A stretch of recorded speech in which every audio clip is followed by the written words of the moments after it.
Have you ever? Hello and welcome to Are this you week's Just Be listening? Mentally Free from Anxiety talk show. I'm Damn. thrilled that you're joining me. I'm Paul Cartone, a licensed psychotherapist, life coach, and sports Yeah. performance coach, specializing in anxiety. I've suffered from anxiety and panic attacks, and I've been helping people with anxiety for 17 years. I'm proof that you can overcome this condition and eliminate panic attacks. I say this is a condition because I believe it's something that has developed over time and has a root cause. If you're suffering from anxiety, you don't have a disease and you're not mentally ill. You're not going crazy, and in a shorter time it took to develop this, you can manage it and even, yes, overcome this. I've seen this more often than not, and I'm proof of that, but I understand what you're going through and how difficult it is to live with. I don't want to minimize the fact that you have anxiety, and it can be very debilitating and limit your life experiences, but I want to give you hope that you can be free from anxiety. In my 17 years of counseling and coaching, I've come up with a paradigm that works. You can visit my website at www.justbementallyfree.com for more information about me and what I have to offer. You can even schedule a free consult, and I will gladly speak with you and answer any questions you may have. You can also email me with questions you would like answered on this show at paulcartone@live.com. Speaking of questions, today's question I will be answering is from Jerry about anxiety and depression. Jerry wrote, do anxiety and depression go together, or does anxiety cause depression, or vice versa? Does depression cause anxiety? Thanks for writing in, Jerry. This is a great question I see all the time, and I will answer this at the end of the show. Now I'm going to talk about a topic that I hope will help you regarding how you deal with your feelings and communicating them. It's about what you can do to communicate in a healthy way and be honest with your feelings. By learning how to do what I'm about to talk about is empowering and making yourself a priority. So that's something that as an anxiety sufferer we don't do. We don't make ourselves a priority. So as a result, though, by doing what I'm about to tell you, you will feel more in control and you will feel more confident as time goes on. This isn't an easy thing to do, but like anything else, with practice and making it a habit, you will automatically make this part of your behavior. So here it is. I'm talking about a communication style called assertiveness. Yes, being assertive. It's important to talk about because someone who suffers from anxiety is not assertive. They lack assertiveness, and that's a major characteristic of someone suffering from anxiety. They always put others first. They hold their feelings in. They hold back. They're passive. That's what that is. It's being passive. So they even become a yes person and find it difficult to say no. As a result of all of that passive, behavior or passiveness, you're indirectly telling yourself you're not important, your feelings don't matter, and bam, your confidence level is low. You're allowing your fear to win and control you. And that I want to make this really and stress this point. It's really important that you understand the driving force behind being passive is fear. That seems to be a common theme, doesn't it? Fear. So living with anxiety is living in fear. So, stop living in fear and make yourself a priority. One way to do this is to learn to be assertive with your communication. This is the healthy way for anyone to communicate, by the way. So if you're not an anxiety sufferer and you're listening to this, listen, you might understand better about what communication style you have, and if it's not being assertive, maybe start being assertive. So now I'm going to identify the unhealthy ways in which we communicate. And maybe you can identify how you communicate by listening to these and, ultimately then decide if you want to be assertive. And I'm willing to bet if you are an anxiety sufferer, it's not in the category of being assertive, but one of the others I'm going to discuss now. So the first unhealthy communication style is being aggressive. What does it mean to be aggressive? There it is. Being aggressive means violating somebody's rights or boundaries to get your own wants met.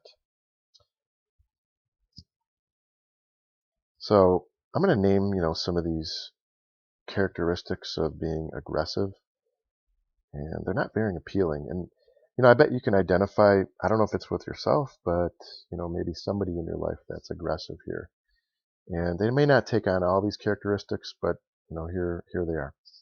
Intimidating or threatening, blaming or accusing, criticizing or name calling, using sarcasm and ridiculing someone, being pushy or demanding. They take what they want, disregard, others. They don't have any respect for anybody's feelings, and they can be directly abusive verbally, even physically. They definitely break boundaries. They're stuck in anger, and they never use I statements. They always point the finger, and it's always, in quotes, you statements. Constantly arguing and never listening. It's really always about them, and they try to solve things through either violence or destruction. What benefits do people seem to get from being aggressive? And again, I want to clarify, being aggressive is always it's driven by fear. Fear of rejection, fear of not being accepted, fear of being perceived as weak. So why do they act aggressive? Well, they seem to get their way most of the time. They feel more powerful. They feel in control. They get away with things that others don't. They aren't vulnerable. Oh, that's a big one. Being aggressive means you're it's basically a wall. You have a wall up. You don't let anybody in, so it's sort of safe being aggressive because nobody's really going to challenge you. Nobody's going to question your feelings, and you're not making yourself vulnerable. And being aggressive also means they don't have to listen to anyone, and sort of gives them an invincible perception as well. So those are the benefits. There's also, though, negative consequences for being aggressive. And most aggressive people push people away. They're not trusted by others. Do you trust anyone that's aggressive in your life? They don't have many friends. And sometimes because of their aggressive behavior, financial consequences occur. And they're feared instead of respected. And most of the time, people who are aggressive are stuck in anger, and it's hard for them to move forward. So, that in itself is a difficult issue, to discuss with somebody who's aggressive because they don't want to identify their feelings and take a look at them until maybe they hit rock bottom, and then maybe we can identify that it's anger that's they're stuck in, and maybe some other emotions that's making them aggressive. So, I think we've all been aggressive in our life, and it's a place where I don't even like to go. I know if I'm aggressive, then there's definitely some underlying things driving me to be aggressive. And it's time to look at that stuff so I can get back to the healthy way, which is being assertive. So I definitely don't like the consequences of being aggressive. Um, all right, so let's talk about the second unhealthy communication pattern here, communication style. And it's sort of connected to aggressive. Actually, these are all connected, but it's actually passive aggressive. What does it mean to be passive aggressive? All right, so being passive aggressive means we initially we do not express our feelings and emotions. We complain and whine. We tell half truths. We might roll our eyes, not saying anything, or we'll give a dirty look, or we talk in sarcasm, or we're sarcastic, or we sort of act innocent and not really show, how we really feel. Passive aggressive people can be martyrs, or they play the victim, the poor me. They get even without getting caught. They make faces or gestures behind people's backs, or they make a mean comment and then say, "Oh, I was just kidding." Or they're closed or have this avoidant body language. Um, a lot of times people who are passive aggressive, they can be two-faced and talk about people behind their backs, and they talk to other people instead of the actual person involved. So those are characteristics of being passive aggressive. What are the benefits people get from being passive aggressive? It's almost like someone who's being aggressive, their perceptions are almost the same. They feel more powerful, they feel in control, they think they're getting away with things, they think they're better than maybe others, and they definitely take fewer risks than being directly aggressive. That's how it's a little different. They take fewer risks by being passive aggressive. And just like being aggressive, there's negative consequences. And they push people away. They may be stuck in anger. People definitely don't feel safe with them. They focus on getting even instead of making things better. And it's definitely a no-win situation. Um, they feel like winning, but nothing ever gets solved, being passive aggressive. And they're sort of stuck in conflict. They keep the conflict going and never really a resolution, being passive aggressive. So I'm not sure if you've been passive aggressive or if you are passive aggressive, but it's definitely something to be aware of.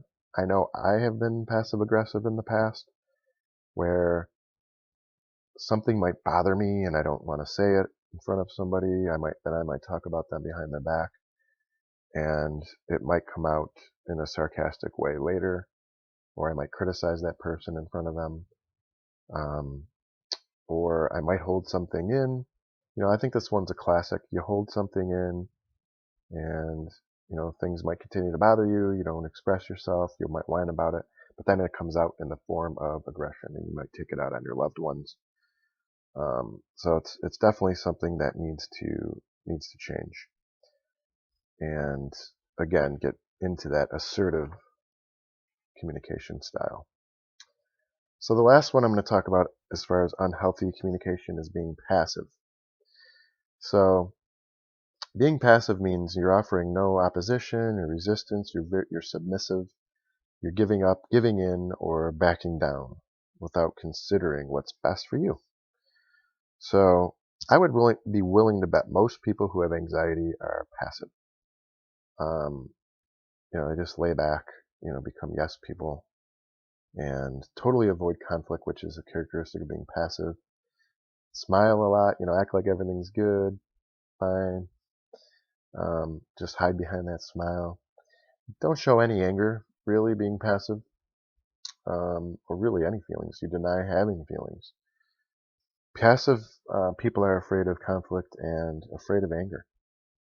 They back down easily, agree with others to keep the peace. That's a big one. Does that sort of resonate? If they have an anxiety, you want to keep the peace. Again, this is all driven by fear. You want to avoid conflict, keep the peace. Fear of rejection. You don't want people to reject you. So you tell people what they want to hear. That's being passive. You let people take advantage of you and sort of become a doormat. You're a yes person. Put others first and yourself last, and even apologize when others are abusive to you. That's a characteristic of being passive. So what are the benefits of being passive? Are there really benefits? I guess, subconsciously or your perception might be, if you're passive, this. Having fewer conflicts. You're seen as a nice guy. You don't really get into lots of trouble. And you don't have to take many risks. So it's a false sense of security, a false safety. So that's why we sort of get stuck in being passive. So what are the negative consequences of being passive? There's definitely far more negative consequences than benefits. Here they are, and they definitely affect our being and our self-confidence here by being passive. Your needs aren't being met. Over time, that could definitely weigh on you, and you can sort of be resentful toward maybe somebody who's not meeting your needs, and resent yourself even. You get dumped on ignored, feeling lonely. You get stuck in fear and you can't really take any action. It becomes debilitating. People really don't call on you for your opinion or ask you about your feelings when you're passive. And they don't expect anyone, or what I'm trying to say is they don't really expect you to uh, disagree, or they're always going to expect you to agree. And people also, though, might read through it and think you're fake or just being dishonest by being passive. And when you stuff all those feelings, there's definitely going to be negative consequences. By being passive, you're denying your feelings and becoming, I guess you're building up all those unresolved emotions.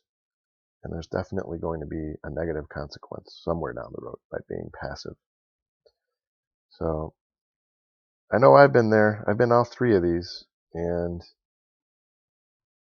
until I learned about being assertive and really what it meant to be assertive, I I guess I bounced back and forth between all of these negative communication styles. And I think I was definitely passive because, again, it's pretty much a person who has anxiety, just being non-assertive and passive. So the consequences for me was, yeah, all those feelings built up. I think they manifested in the depression. I was very down on myself, afraid to speak up, avoided everything, conflict, and just sort of became um, that person who would like to be um, hidden in a crowd and not really heard. And anytime a teacher would call on me in class or whatever, I would say I don't know the answer, or if anybody was asked to volunteer, I'd be the guy who would sit in the back of the class to just try to be sort of, you know, um, a ghost, and not be seen. Okay, let's talk about being assertive. The other forms of communication are easier because we're actually hiding. What are we hiding from again? We're hiding from our true self and how we really feel. And again, it's driven by fear. Being assertive means establishing and maintaining or defending your rights without violating the rights or boundaries of the other person. We as humans have rights to our feelings. And when it comes right down to it, nobody can judge you on how you feel. And people can understand or empathize because they may have been there, offer sympathy, that's great. But when somebody judges you for how you feel or tells you what you're feeling, they're wrong. They're acting out of their own selfish needs. And if somebody doesn't accept you for how you feel, it's their loss. It's their issue. So don't think your feelings are not important. You have rights to express your feelings, and the only person that can truly judge you is your higher power, or for me, God. So here it is. What being assertive means, you use I statements. You're not playing mind games with anybody. You're being honest up front with your feelings. You're not blaming. You're not shaming. You listen to others. You're respecting yourself by being assertive. And you know how to set healthy boundaries and express your feelings directly and express your wants and needs directly. You also accept natural consequences for communicating. You let go of the outcome, basically. If somebody doesn't agree with you or they do judge you on how you feel, again, that's their issue and you see it as their issue. And you accept that, they may be upset or they may not like what you have to say, or they may have a tantrum or whine, but that's accepting the natural consequences. That's being assertive. You're okay with it. You're able to speak up for yourself. You're able to tell the whole truth and treat others with respect. And you're able to express your opinions. And ultimately, you're taking responsibility for your own thoughts, feelings, and behaviors. And that's being assertive in a nutshell. Are there negative consequences for being assertive? Yeah, absolutely. Some people will disagree with you. and judge you. People may feel threatened by you being assertive. You may recognize that other people will not change or they can't change. So you have to make a decision on whether or not you want them in your life. And you have to deal with the consequences of others' actions by being assertive. Um, the other thing is some people won't be assertive in return. So that's something you may have to deal with. And sometimes they will not get what they ask for. If you're assertive and you're open and honest, you may not get what you really are asking for or want because of others' reactions. And that's something you're just going to have to, again, let go of. So, being assertive and actually feeling your feelings and making yourself a priority sometimes can mean, feeling more emotional pain because others are not used to it. Most people in our society are not used to somebody being assertive and being honest with their emotions. So that the consequence might be you may not feel accepted, you may feel rejected, and it may cause some emotional pain. But here's the thing. Being assertive means you're making yourself a priority. You're getting your feelings out. You're making them known. You're not stuffing them. You're not storing them where they're going to build up and cause you emotional pain. So it's totally healthy being assertive. So what are the benefits here? I just talked about some, but many people will respect you though and understand your rights and boundaries by being assertive. It may take some time, but over time, they're going to get it. They're going to understand. And often, you'll get what you ask for. You're raising your self-esteem. Your confidence level is going to skyrocket by being assertive. And your relationships and communication will definitely improve. And you know what? You're going to be modeling that healthy communication, and a lot of people will hopefully be assertive in return. And honesty means not having to remember what lies we're told. When we're passive, we're either, or aggressive or passive aggressive. Sometimes we tend to embellish and not be truthful about our feelings or something else. So we have to remember what we said, and sometimes we don't remember, and then we're perceived as a liar. So being honest by being assertive means you don't have to remember, what you had said. And if you did tell a lie, there's definitely less arguing and fighting and less stress by being assertive. And you can feel all your feelings, and ultimately you're becoming intimately acquainted with yourself, which you're going to be raising again that self-worth and self-esteem and really understanding who you are by being assertive. And you're going to be freed from the burden of trying to change or control people. By those other unhealthy ways of communicating, we're sort of trying to control other people and their reaction. So by being assertive, this frees you from this because you're speaking the truth, speaking from your heart, and you're letting go of the outcome. It's actually just awesome. It's pure awesomeness being assertive. But it's certainly like anything else. It takes practice and takes time, and it's definitely something that's going to be out of your comfort zone. But the more you can do it, the more you can be honest with yourself and communicate those feelings with people and make yourself a priority. It's just going to become second nature and part of your behavior. So, if you haven't been assertive, just recognize what it means to be assertive. Listen to this again and write some things down. Look up being assertive. What is it? What do others have to say about being assertive? And start practicing it. Try to identify the areas in your life you want to be assertive. Maybe that you're not. Maybe you're already assertive, but in certain areas of your life you're not. So try to identify those and work on it. It's a work in progress being assertive. And you might feel comfortable with one or two people in your life that you feel don't judge you and tell you how to feel. So practice with those people being assertive. Again, the more practice, the more comfortable you're going to be. So those are all the communication styles, and I'm hoping you choose to be assertive and start practicing being assertive. And that's definitely something I help people with in my counseling and life coaching. practice because it is the healthy way to communicate. So now I'm going to answer the question. I'm going to end today's show by answering the question from Jerry, who emailed me asking, do anxiety and depression go together, or does anxiety cause depression, or vice versa? Does depression cause anxiety? That's just a great question, Jerry. Here's what I say. I say yes. A lot of the time they do go together, but there is a reason, and I'll explain that. And I'm going to answer your question based on my personal experience with anxiety and helping people with anxiety over the last 17 years. So for me, anxiety actually came first. I didn't know what was wrong with me, and I was not assertive, and I put myself last and beat myself up for that. I thought I was different, and I thought I was going crazy when I suffered from anxiety. As a result of this negative thinking and constantly beating myself up and just being down on myself, I just began to feel sad, and this led to depression.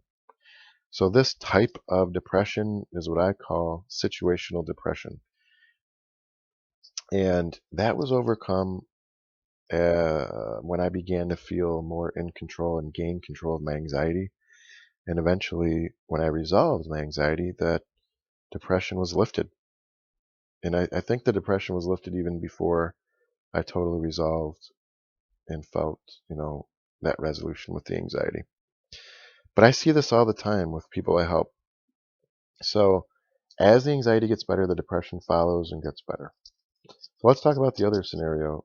If someone has depression first, I've definitely seen a lot of people who have been diagnosed with depression develop anxiety. When someone is depressed and not motivated to do anything, their stress level can build up and become so unmanageable that this is when anxiety occurs and happens. And they become so worried about the depression not going to get better, and their lack of motivation causes,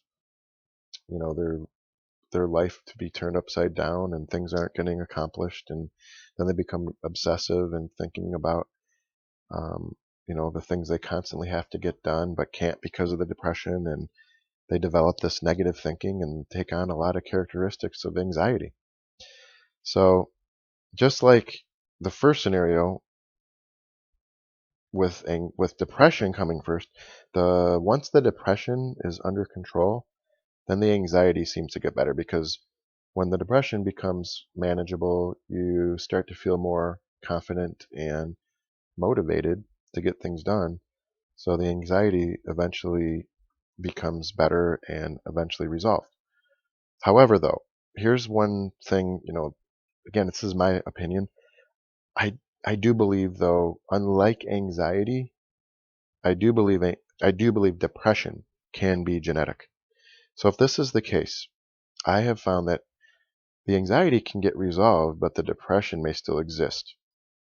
And because of, that maybe genetic component with depression may have to be, treated with ongoing therapy and even medication. So, but I've seen somebody who has depression first resolve the anxiety. But, again, if it's a genetic thing, the depression continues, but it becomes manageable through therapy and life coaching and medication. So thanks, Jerry. And, again, if you have a question, please email me at paulcartone@live.com, and I'll answer your question on the show. So thanks for listening today. And again, I try to do this every week. You can also follow me on Twitter, and my Twitter name is @BeMentallyFree. Or you can sign up for my blog on my website at www.justbementallyfree.com. And if you're interested in learning more about my services or schedule a session or a free consult, you can do that at my website as well.